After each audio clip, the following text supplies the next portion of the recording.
நம்ம பார்க்க போற பெண்ணெழுத்து அப்படின்ற சீரிஸோட முதல் புத்தகம், முதல் எழுத்தாளர் யாரு அப்படின்னு பார்த்தீங்க அப்படின்னா, தோழர் தேஸ்பானு அவர்கள். அவர்களுடைய பஸ்தி அப்படின்ற புத்தகத்தை பத்தி தான் பார்க்க போறோம். இந்த புத்தகத்தோட சிறப்பு பார்க்கறதுக்கு முன்னாடி, எழுத்தாளர் லதா ஒரு விஷயத்த அவங்களோட புத்தகத்துல எழுதியிருப்பாங்க.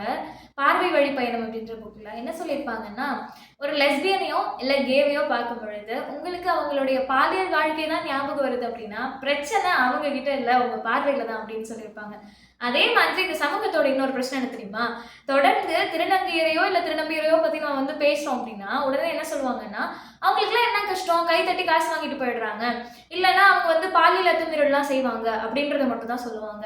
ஆனா யோசிச்சு பாருங்க, இந்த சமூகத்துல இருக்கக்கூடிய ஆண்களோ பெண்களோ எல்லாருமே இந்த தப்பெல்லாம் செய்யறவங்க தான். ஆனா இவங்க மட்டும் தான் இதெல்லாம் செய்வாங்கன்ற மாதிரி தொடர்ந்து பிராண்ட் பண்ணிட்டே இருப்பாங்க.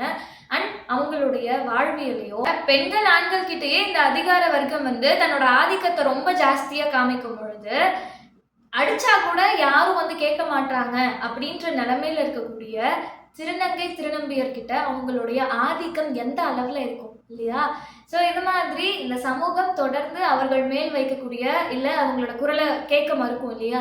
அது மாதிரியான விஷயங்கள் எல்லாத்தையும் ரொம்ப சத்தத்தோட, இதெல்லாம் கேளு, இதுதான் என் வாழ்க்கை, நான் இதெல்லாத்தையும் ஃபேஸ் பண்றேன் அப்படின்னு சொல்லிட்டு ரொம்ப போல்டாகவும் நம்மளோட பார்வைகளையும் மாற்றி அமைக்கிறதா தான் அமைஞ்சிருக்கு இந்த பஸ்தி அப்படின்ற புத்தகம்.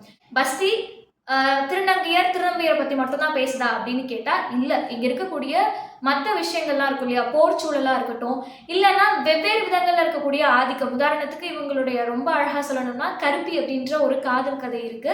அதுல இந்த ஆதிக்கத்தை எதிர்த்து நிற்கக்கூடிய அந்த ஒரு காதல், அந்த பொண்ணோட ஒரு தைரியம், இது மாதிரி ஒரு நேசம் இருந்துச்சுன்னா, எவ்வளவு பெரிய ஆதிக்கம் ஒரு ஒரு ஆதிக்க மனநிலை படைச்சவங்க நம்ம கிட்ட அவங்களோட ஆதிக்கத்தை காமிச்சாலும், அதை எதிர்த்து நிக்கிற மாதிரி ஒரு காதல் நம்ம கிட்ட இருந்துச்சுன்னா, வாழ்க்கையில நம்ம ஜெயிச்சிட்டோம்டா அப்படின்ற தைரியத்தை கொடுக்குற மாதிரியான ஒரு அழகான காதல் கதை. இது மாதிரி இன்னும் நிறைய குட்டி குட்டி கதைகள் மூலியமா இந்த சமூகம் ஏற்க மறுக்கின்ற, பார்க்க மறுக்கின்ற அத்தனை விஷயங்களையும் தன்னோட குட்டி குட்டி சிறுகதைகள் மூலியமா சொல்ல முயற்சி பண்ணியிருக்காங்க. சில விஷயங்களை ரொம்ப அழகாகவும் அழுத்தமாகவுமே கூட தோழர் தேஸ்பான் அவர்கள் சொல்லியிருக்காங்கன்னே சொல்லலாம்.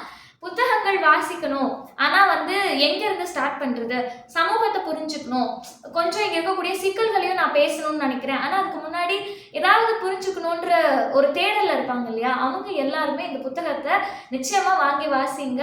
நம்மளுடைய திருநங்கை பதிப்பகம்ல இந்த புக் அவைலபிளா இருக்கு.